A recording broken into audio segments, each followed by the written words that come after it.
মামা, কুরবানির জন্য এই গরুটা কেমন হবে?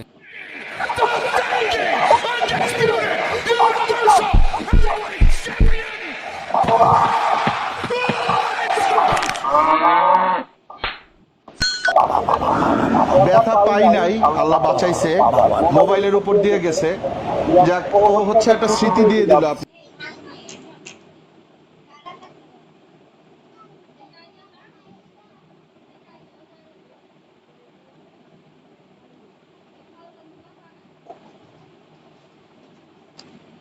হ্যালো গাইস, 11 দুগুণে 22 লাইক করো।